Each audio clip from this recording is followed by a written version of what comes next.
I'm passionate about USA manufacturing. I believe there's going to be an American manufacturing renaissance. I think we're in the middle of it right now. We're at a wonderful inflection point. And today that we'll be talking about. I wear two hats. Not only do I own a steel fabricator in Baltimore, Maryland, I really make things like you guys do. I also, I'm the chairman of the small and medium-sized manufacturers for the National Association of Manufacturers. It's given me an amazing exposure to what's going on in Washington, and I'm going to share some of that with you.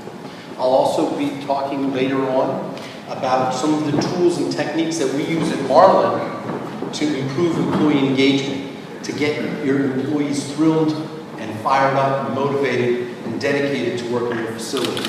We'll also talk about reshoring. That's a very important topic. I had the pleasure of not only having some nice conversations with several of your co-members.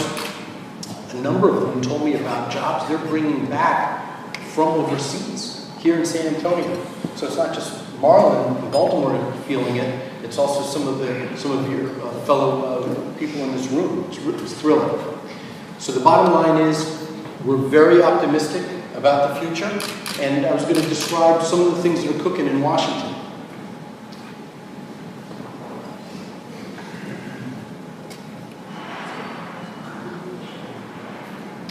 So the bottom line about manufacturing is it means American jobs. It's the most critical element and why I'm so enthusiastic about manufacturing.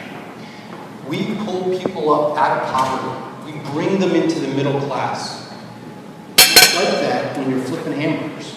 It's not like if you're a barista serving coffee. Manufacturing is unique in that it launches you to a level that's that Americans thrive and prosper in. Specifically, the average American factory worker is paid $80,000 a year. That's a stunning amount of dollars. That's the average. If the company is an exporter, on average it's $93,000 a year. It's average. Obviously, some are higher and some are lower. But these are amazing jobs that Washington has to top, that our nation has to appreciate. This is a middle class that you can really send your kids to college, or you can have a nice vacation. It's the way that rungs the ladder to the next level. We're at a very important point, I believe, in manufacturing, similar to the 60s, when John F. Kennedy said, we cannot afford to wait and see what happens. While the tide of events sweeps over and beyond us, we must use this time as a tool, not as a couch. JFK said that to the National Association of Manufacturers in 1961. It's as if he could have said it today to us. I had the privilege of meeting President Trump in March, and we spoke face to face. This is me introducing myself with a number of other small and medium-sized manufacturers, and we talked about some of the issues that we're grappling with, and things that we need to do to improve the policies so that we can all thrive and we can all do better for our economy. Why were we there? Because manufacturers are unbelievably optimistic. Unbelievably optimistic. The National Association of Manufacturers does a quarterly survey where we ask manufacturers, hey, what do you think is going to be the prognosis for the future? Optimistic, pessimistic, block, caucus. This has been going on for over 20 years, this survey. The results went from under 57% to 93% in the March right after the election. 93%. That's like a North Korean election poll, right? 93%, right? By the way, in the two polls since then, it's hovered over 90% average over the three periods. It's not just manufacturers that are enthusiastic. You can see the Conference Board Consumer Confidence, University of Michigan Consumer Confidence, NFIB Small Business Optimism. Everybody's enthusiastic. It's not just manufacturers. This is one of the few times people will say it was actually a positive tweet. The president tweeted us out, okay? It was a good thing. That's me right there in the Oval Office, and this is us meeting with him. So when we were there, we talked about the issues. Before that, we met with Vice President Pence. when we talk about the topics that are important to manufacturers. We spent over an hour with Vice President Pence. On more than one occasion, this is the second occasion we met with Vice President Pence, that's a signal that the President and the Vice President are reaching out to National Association of Manufacturers, embracing them, want to hear what's going on. Just as an FYI, every single president has met with the National Association of Manufacturers Executive Board since FDR, everyone, FDR, Truman, Kennedy, Reagan, all of them. There was only one for 8 years that didn't meet this. Okay? It's such a contrast that in the last couple of months we met with them many, many times. So President Trump said to us in that Oval Office, we're going to bring back manufacturing to the United States. Vice President Pence said, it's unacceptable what's been going on with the economy. We have been going at an anemic pace. It's unacceptable. We've been averaging 1-2% a year GDP. That stinks. We're going to move this back to 4 to 5%. Mind you, that's doable. Reagan was at 7%. Oh, it fell.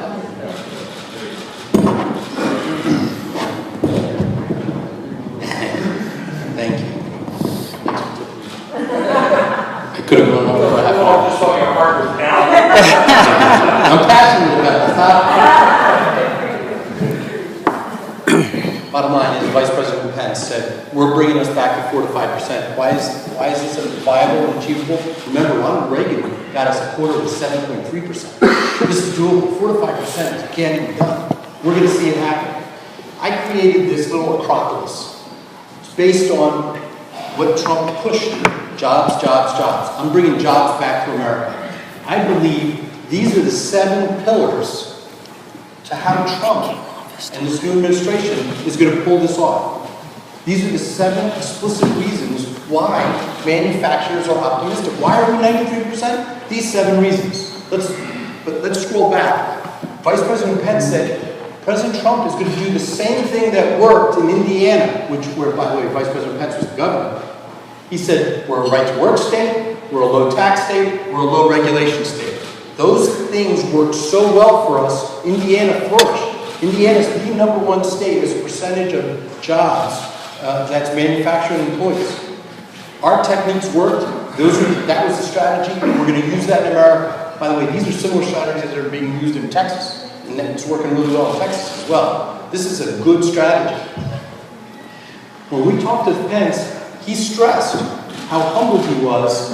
He was choked up. He was literally choked up when he was talking with us, how humbling it was to have this position, and how important it was to bring back the American dream to America. Bottom line is, Pence and Trump said, we're going to make America more competitive. We're going to be the reason why people are going to close factories overseas and move it to the best place in the world to build a factory in America.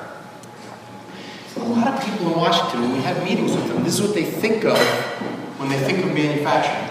They think of this 1950s picture from Pittsburgh with big smokestacks, belching out smoke, not treating your employees well. That's how most Washington politicians think of us. They're wrong. They don't know what's going on with modern manufacturing. And another critical thing about most politicians in Washington, they don't realize that most of us are small and medium-sized. There's over 227,000 manufacturers, 229,000 manufacturers in America. Over 227,000 of us are peanuts. They're tiny. They're under 500 employees. Most American factories have between 10 and 15 employees. So let's talk about this acropolis that's created to improve the job outlook. Number 1 is USA Energy. I'm in Texas. I don't have to explain to you how important energy is, okay? You guys get it. Having low feedstock, low-cost energy, whether it be coal, whether it be shale, wherever it's coming from, is a good thing. Because if our prices are cheaper, we're going to be more competitive against Korea, whose fuel prices are 3 times higher than us, cheaper than China, etc. Unleashing American energy is going to do wonders for our economy because you need people on the Dakota Pipeline welding. You need people on Keystone pulling pipe, driving the pipe to the point of contact. All kinds of jobs are created. Bottom line is, this is critical that for domestic manufacturing, unleashing our energy. By the way, this right here is James Branch. He's one of our factory employees. The New York Times did a story about him a year ago, October. Interesting fellow. Like many people in Baltimore City, he didn't have a lot of opportunities. And this is what the New York Times focused in on. Matter of fact, he had poor education, so what did he do? He started dealing drugs. It's a fast life. He got into big trouble. He served his time. He got out. He said, I'm never doing that again. He started working at Popeyes, minimum wage. Pivoted over to manufacturing. Fast forward, works at Marlin, runs several $250,000 machines. It's a wire forming machine. He runs this machine on our behalf. He's made so much money, and he's now part of the middle class. He sent his daughter through college, and she graduated. This is what we all do. This is one of the many stories. If you Google James Branch in the New York Times, Marlin Steel, you'll read the article about it. Number two is infrastructure. Infrastructure is critical to manufacturers. We need good roads. We need good ports. We need good airports. We need good sewer systems. Our systems are decrepit and they're old. If you look, we haven't been investing properly. In the 70s, we were almost 3.8%. You can see how we're letting our assets deplete. We're not doing proper maintenance. You guys run factories. You know what happens if you don't maintain your equipment. It breaks, right? Well, that's what's happening with our roads and our ports. It's unacceptable. If you've ever flown to Shanghai or Beijing, they have gorgeous airports, right? You compare that in contrast to LaGuardia or JFK, it's embarrassing. You know, we're like Bangladesh when it comes to roads in Baltimore City. It's because we're not investing properly. President Trump's talked about investing over $1 trillion to $10 trillion into our infrastructure. It's needed. The American Society of Civil Engineers graded us as a D+. D+, America, the greatest country in the world, should not be a D+ in infrastructure. President Trump, who's a builder, I believe is going to improve this. Next is tax reform. It's a hot topic. We had a good day today in Washington. It was a critical day. A very important vote happened. It's not all done. We've got a ways to go. But tax reform is going to be really good for American manufacturers, and part of the reason why we're optimistic. JFK had a great line. He cut taxes in America, and the way he explained it was, it's a paradoxical truth that taxes are too high today. Sound familiar? And tax revenues are too low. And the soundest way to raise the revenue in the long run is to cut the rates now. Well, that's what President Trump is going to do. He's using the JFK playbook, also Ronald Reagan playbook. And when they cut taxes, revenues went up, okay? The economy flourished. That's going to happen again. Buckle your seatbelts. I'm optimistic. I think you should be optimistic. It's going to be good when this starts rocking and rolling. The last time we updated our tax system was when Ronald Reagan was in office in 1986. That was him giving the pitch. That's crazy. When Donald Trump announced that he was going to be pursuing this, he did this in front of the National Association of Manufacturers. And he got out of the limo. I had the privilege of meeting him and shaking his hand. And I told him, because he's doing this, Marlin, my company, is going to be investing $1.2 million before the end of the year in new investments, because we're going to be exploiting this excitement, and we're going to take advantage of it. I hope you two consider it as well, and that's what I told him. He said to me, it's going to help you, because rather than you writing things off over 30 years, you'll be able to write things off this year.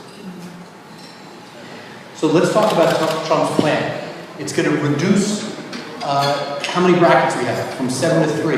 And who hates that kind of stuff? H&R Block. Okay? It's good. Simplification's good. People that are paying at a 10% rate, they're going to pay at the 0% rate. He's going to reduce the corporate tax rate, that's the big guys, from 35% to a lower number, hopefully 15%. That means guys like GE and Caterpillar and Ford and people that we sell to, Merck and Novartis, they're going to have a lower tax rate. Hopefully we're going to be able to win more jobs when they compete against Komatsu in Japan, or they'll be able to compete better against Siemens, etc. It's going to eliminate the death tax. That's very important for people in this room that own a business, a small business.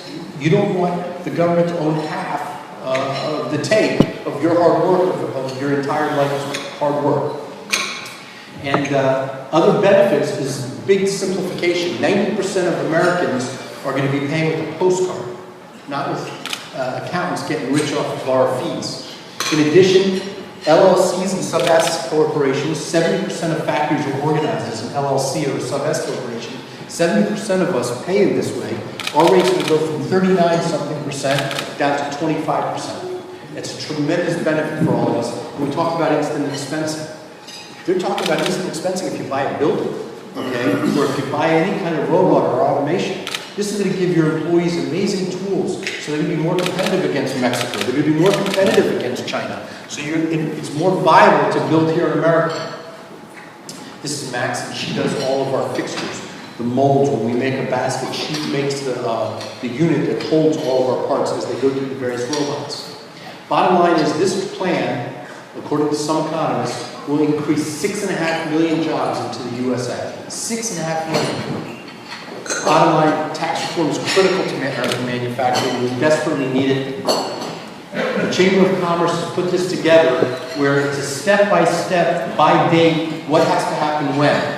And we're chugging through. This is a little outdated because this is from last week when I was preparing for this meeting. We're knocking off these things. We're moving it all forward. Hopefully they'll be assigned before Christmas. What a blessing that will be for all of us.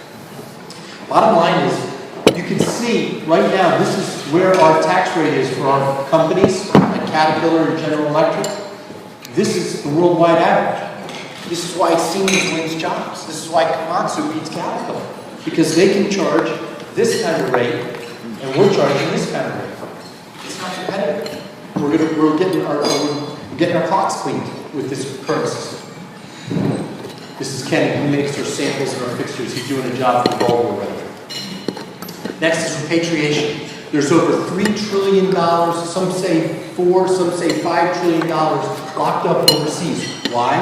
Because what happens is big companies like Facebook and Google and GE, what will happen is they'll make money overseas in a factory overseas, and they can't bring it back unless they get taxed not only in, say, France, they'll get taxed again when they bring it back into America. That double taxation is a big no-no. Nobody wants to pay taxes twice. So what do? They keep it overseas. So he's sitting over there, Swiss bank accounts, French bank accounts, Japanese bank accounts. It's earning negligible interest rates. If it all comes rushing home, it's going to be the biggest sugar rush for our economy.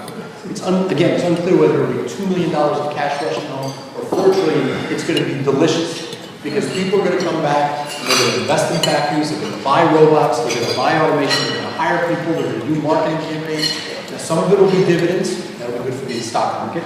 Some will be share buybacks. That'll be good for the stock market and engineers and 401ks. Bottom line is it's going to be such a blessing for our economy, and it'll be a nice shot in the arm to really get things rolling. Trade. The president has talked repeatedly about trade and how he's going to take it differently than prior administrations. One of the first things he did was get out of TPP, Trans-Pacific Partnership, where he had 14 countries doing a deal: New Zealand, Vietnam, Peru, Japan, America. He had 14 countries all in this one deal. And he got out of it. For years and years, I've been very supportive, and NAM has been very supportive of trade deals like TPP, like NAFTA, etc. The president is vigorously against it. We talked with Vice President Pence about it. Why would you get out of TPP? It sounds like such a good deal. And Vice President Pence explained it to me this way. It was a very compelling answer. He said, when we're negotiating with 14 other countries, right, our heft, our power, our thrust, right, is minimized. It is minimized because we're a smaller subset of the 14 countries. We instead want to cut a lot of deals, but we want to do bilateral deals, one-on-one deals. Why? Because if we're sitting down with Peru, we're an 800-pound gorilla. They've got to cut a deal with us. We're huge. But if we're a part of 14, we minimize our stature. And because of that, we can't command as good a deal.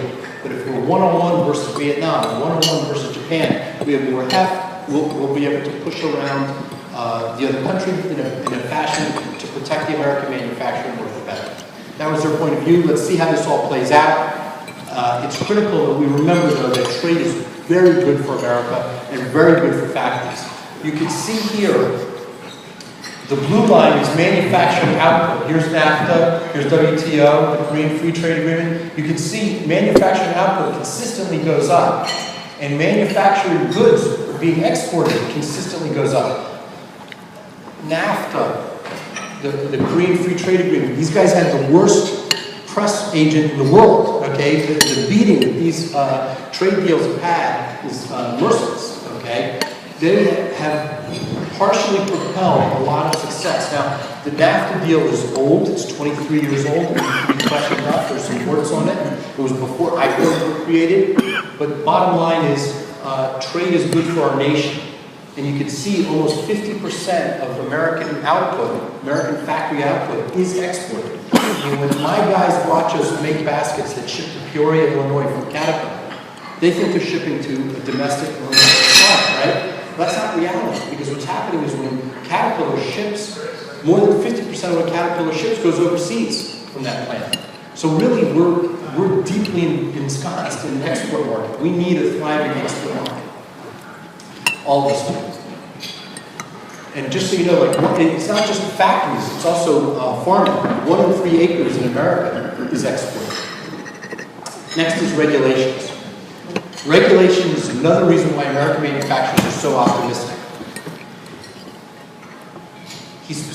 Vice President Pence specifically talked about the Carrier deal, where Carrier was thinking about leaving, but President Trump pressed them to stay in America. Pence told us the backstory. According to Pence, what happened was they were the last company, Carrier was the last company in their industry that was still making domestically. Everyone else, all their other competitors had already fled America. They were already overseas. They were the last one holding out. And in the last 2 years of the Obama administration, there were over 50 new regulations imposed on them. And they couldn't take it. And that was the straw that broke the camel's back, so they gave up and they said, we're out of here. Trump called them up and said, I'm going to get rid of every one of those 50, so you will stay. And they did. And that's what Pence attributes them coming back. Regulations kill companies. People don't see how insidious it is and how challenging it is for American factories. Churchill had a great line. If you have 10,000 regulations, you destroy all respect for the law. Here's the problem with American manufacturers. We have over 297,000 regulations today. It's out of control. Everybody wants clean water. Everybody wants clean air. Everybody wants worker rights. You can't be mean to your workers. You can't spoil the environment. That's a given, right? But you can get away with doing all those things without 297,000. Obviously, some of that is ridiculous and over the top. President Trump explicitly asked us when I was in that room with him to say, listen, don't give me platitudes about regulations. He said specifically, give me rules that are job killers for you. Give me a list. The National Association of Manufacturers compiled a list, and we submitted it, and they're hammering away on that list. If you in this room have an idea, a job-killing regulation, I implore you, he insisted that we give him more things to work over. Anything that's slowing you down from hiring a person, please email me. I'll have my email address at the end. Please email me that job-killing regulation, and I'll get it in the hands of the right people, and hopefully no guarantees we can get this thing knocked out.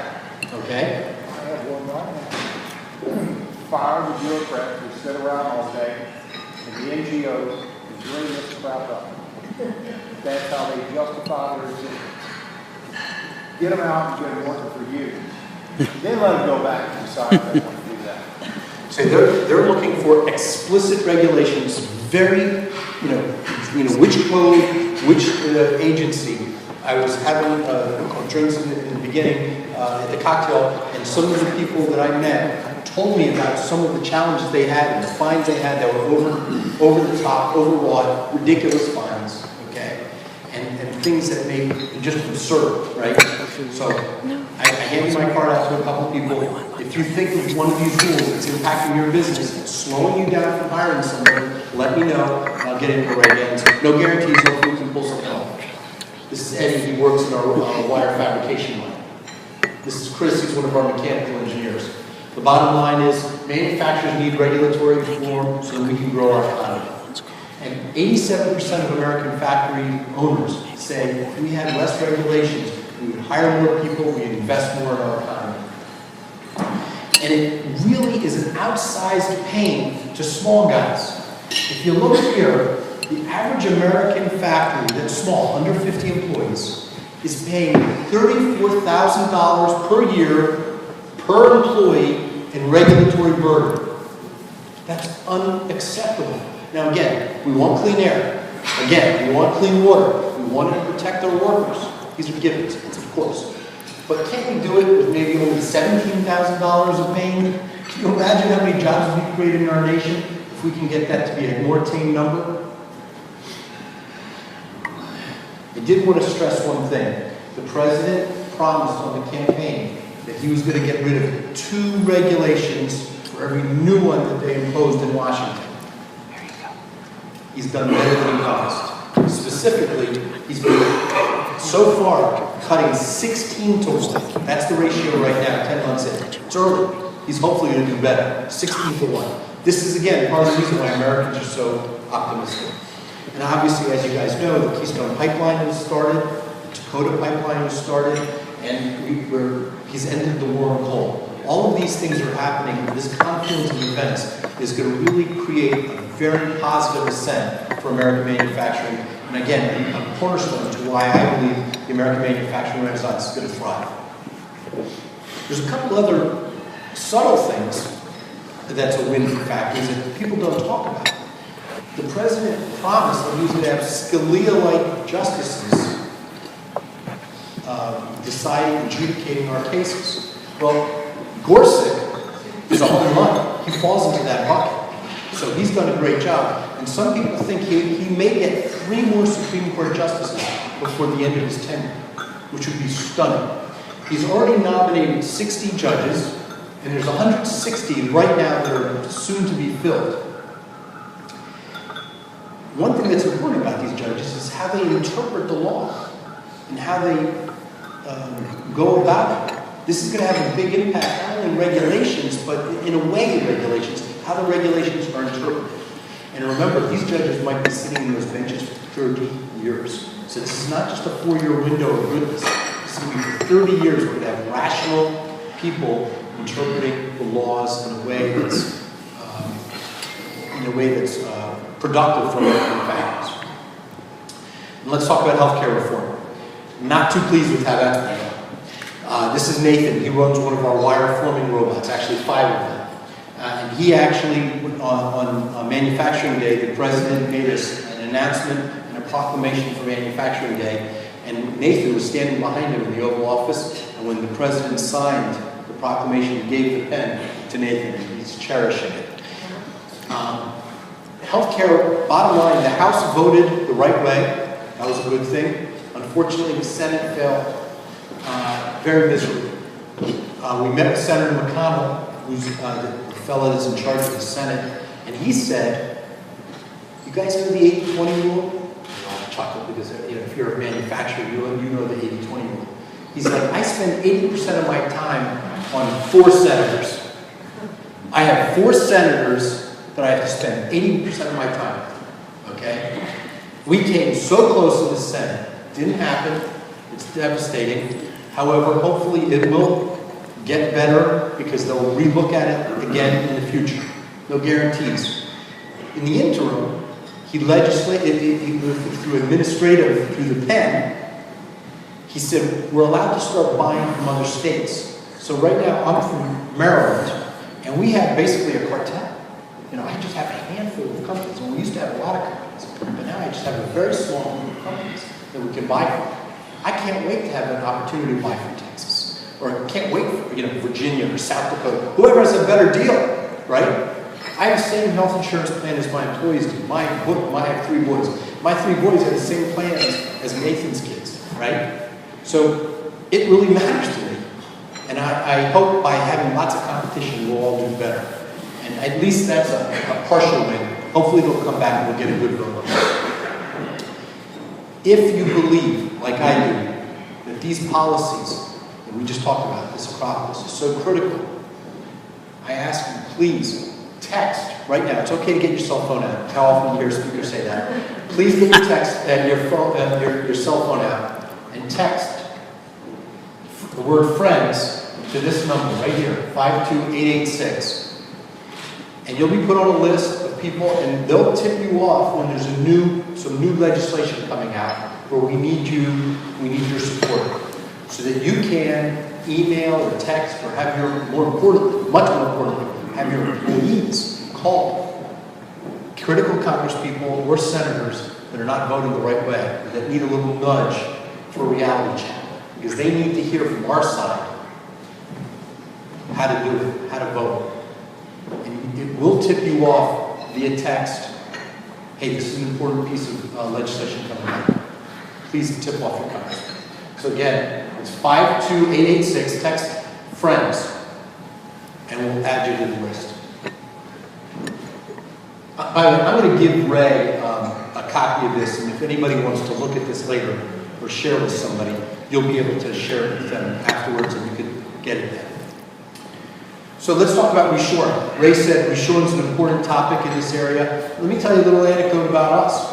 Our best number one client in 2008 came to us in 2008 because they were having quality problems out of Ireland, where they were getting all their things made. They were making it in Ireland and then importing it to Nebraska. And that was going on for many years. The quality was atrocious. They were having fits. They pivoted to us as our biggest order ever. It's consistently been our biggest order ever. It's telecommunications wire forms. And we were shipping to Nebraska, and then got a bad phone call. They were moving the plant to Mexico. All of a sudden, we were like biting our nails. Scary, scary stuff, right? It turns out, it didn't work out so bad for us. Bad for the people from Nebraska, but we kept on, and every day now we ship to Mexico, and they make the parts in Mexico. And to my surprise, we've gotten along really great with the Mexican team, and the Mexican team decided that they were getting a lot of headaches and frustration with another wire vendor out of India. And we just got the news the other day that they're closing down that relationship with that Indian vendor, and they're moving everything over to Marlin. So not only do we welp the Irish, now we're welping the Indians. We're making it all in Baltimore. We're using steel from Chicago. That's what I've learned from that, and maybe I hope this helps you. Is the way we beat the Irish is quality, quality, quality. With extraordinary quality. We're focused like a laser beam on quality. And the reason why we're beating the Indians is on time, on time, on time. So I think if you deploy those things, that'll help you. And this killer client of ours is more than doubling in size. We're going to be buying another $250,000 worth of robots to handle them. We're going to be hiring $380,000 a year people to facilitate this client. Other reasons why I think reshoring is going to continue happening, and I heard a number of reasons in the room. One person was telling me about quality of the material they buy in this room, the quality that they buy versus what China brings over. Other things the reasons why I think a lot of reshoring is going to happen is intellectual property rights. If you conceive of some idea in America, the person across the street's not going to steal it. And if they do, you have the rule of law and you go after them. In China, the Communist Party is totally in favor, got no problems with them stealing something. It's going to be stolen, and you can't stop it. And in some cases, if you want to move your plant to that country, you have to give them your source code. You have to give them your intellectual property for the privilege of living there, of having a factory there. How outrageous is that? That's one of the things President Trump talked with us about that. He said he's going to put an end to that. And when he goes to China, he's going to talk to them about that. I love that. Because intellectual property is how we differentiate ourselves. We don't win jobs because we pay our people poorly. We don't win jobs because we allow effluent to go into the Chesapeake Bay. That's the bay where Baltimore's on. That's where we get our crabs. Everybody loves Maryland crabs. It's the Chesapeake Bay. We don't want effluent going into the Chesapeake Bay, right? We want clean environment. So these are the things that are going to keep, I think, America going, and I think more reshoring to occur. Another thing is labor rates are going up consistently in China, ballpark almost 20% a year in, year out. Pretty soon, the Chinese labor rate is going to get pretty close to the American labor rate if it keeps on going in this trend. Plus, they have a 50% Social Security tax over there. Number 4 is a short distance. If you're in America, you need to change from blue to red to green or whatever customer wins change. I mean, today it's blue, tomorrow it's red. If you got a big boat coming in from China, you're getting whatever's on that boat. Again, quality is critical, as we've discussed in the past. One entity that you should be aware of, if you get a chance, Google Harry Moser, M-O-S-E-R. He has a really neat, pardon me? Reshore. He has a really neat checklist so that you can compare your domestic price that you're making here in the U.S. versus the Chinese or the Mexican or the overseas price. And he goes through step by step. It's an amazing document that you could share with your client when they're making a decision. They're like, we're thinking about moving it overseas. Populate this document for them. Again, Google Harry Moser. He'll help you concoct this document so that you can show your client why it makes sense to stay in America. So let's talk about manufacturing 4.0. The bottom line is how to keep your company healthy in the future. I believe it's all in productivity. It's all in the people. If you look, this is the output per worker in 2016. India here is at about $17,000. China, output per worker, is about $25,000. You can see over here, by far, is the USA, over $110,000 output per worker. We're the most productive nation in the world, our employees. They're extraordinarily productive. I'm going to spend a couple minutes now talking about ways to amp it up even more, to get even more out of your employees, how to get them more dedicated, more energized. Here's some tips that we've used, we've exploited. Maybe they'll be useful for you. Just so you kind of put this in context. This is the day I bought the company, Marlin Steel. We were in Brooklyn, New York. It was a tiny shop. Every bend was done by hand. When I say every bend, we had 8 men with arms the size of Popeye. One arm, the right arm. And they would hand bend, I kid you not, every day, 300 bends an hour. That was their job, 300 bends an hour. And then you know what they do the next hour? 300 more bends. They do that 8 hours a day, 5 days a week, and you know what they do the next week? Again. And that was their career, right? We had 3 guys missing fingers, 2 guys missing eyes, right? When they would go to work, they would walk. Every one of them. Nobody owned a car. Nobody owned a home. Okay? The health insurance plan was you go to the emergency room, and the retirement plan was called Social Security. All right? Fast forward, Marlin's a very different place. But what we were doing is we were making bagel baskets. When you go to a bagel shop, we made the baskets. They look like this. Now we do things like expanded metal baskets for material handling. This is a Ford F-150, the steering columns. We make all the baskets that hold the steering column components and the hooks that hold all their high-value parts that go through the production line. We also do big baskets that go into big dipping tanks and acid tanks. We do compartment baskets. Like if you type in, if you go into Grainger or McMaster or MSC Global, all those companies, they use my baskets. We have a laser. My point is, we're a real American factory, okay? I'm not a policy wonk that just, talks. We really make things in America. 100% America. We export to 39 countries. We import nothing. We buy everything from our sheet metals from the Newport plant in Crawfordsville, Indiana, and all of our stainless steel is from the Illinois plant. This is the president of Siemens. This is our medium frequency welder. It's 10-foot by 4-foot welder. Press brakes, punches, robotic welding equipment. This is from Lincoln, Cleveland, Ohio. So here's my suggestions on where to focus to get the most out of your employees so they can be more productive. It's all in the workforce. The number one rule, the cornerstone of where I'm coming from, the foundation is you have to look at your direct labor like they're a fixed cost. Many companies look at their direct labor like a variable cost. I insist that when you contemplate your employees, you have to think of them as like a rent payment, or a mortgage payment, or a car, or as a bank debt payment. It's a given. You're definitely paying it.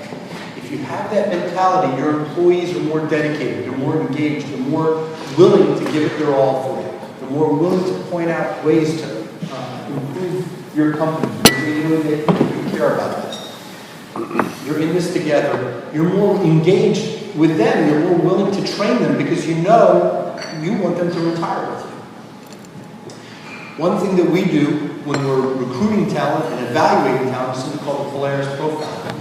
We model all of our A rockstar employees, and we set that as their target. And then when we interview people, we use Polaris as a way to figure out whether or not they have attributes that are the same that will do well. So that's one way when we're bringing in new talent, that's a technique we use.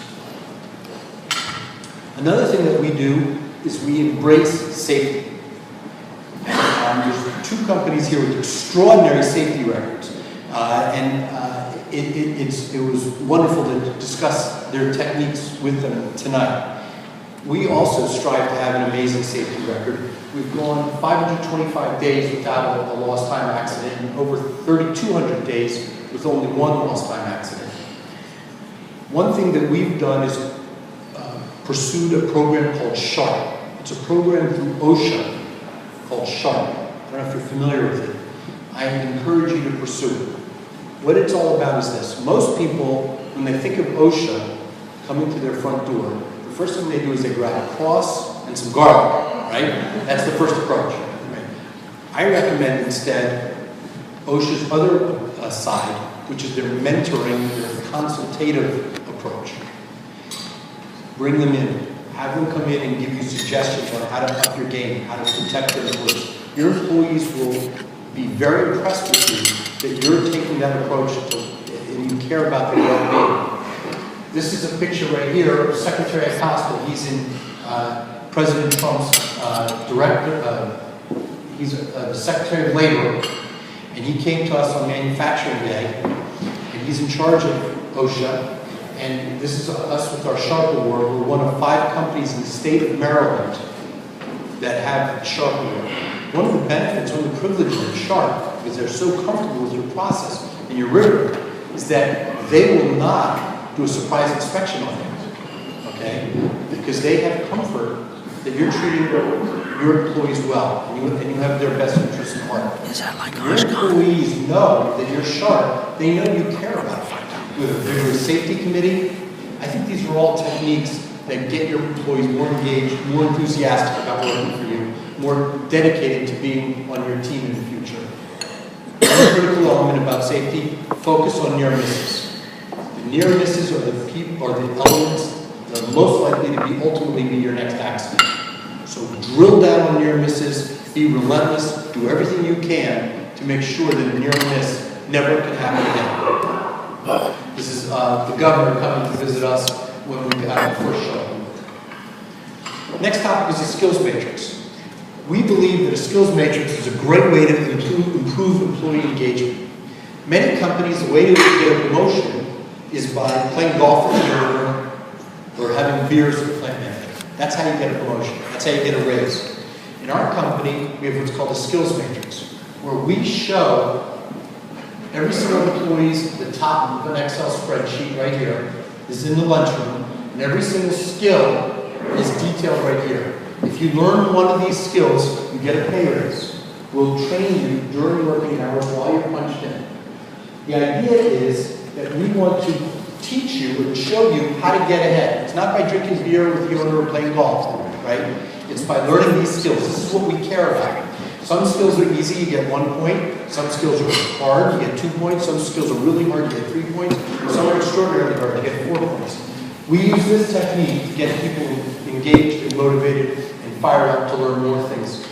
The other thing we do is we have a production bonus system, where we give employees skin in the game. We make them shopkeepers, we make them entrepreneurs within our factory. And if they get more bucks in a 2-week period of time, because they think in a 2-week period of time, they don't think in a 1-month period of time, they don't think quarterly, they don't think annually, they get a bonus for doing well in their little part of the world. We believe they'll be more engaged, more fired up, and they'll hit big bonuses, and they'll be more involved in the company, and they'll stick around with the company longer. One benefit is we were able to get rid of the whole level of middle-level employee. Guys that walk around with the clipboards, that that say, hey, you're talking too much about the Ravens, or hey, you're talking too much about the Orioles, or you're going to the bathroom too much. It's demeaning. You're not treating your employees like professionals. You're not treating them like adults. By having a production bonus system, they're self-motivated because they want to score, they want to hit their points, they want to get the bucks. Another technique we use is heavy emphasis on training. We spend 5% per employee on direct labor, as a percentage of direct labor on training.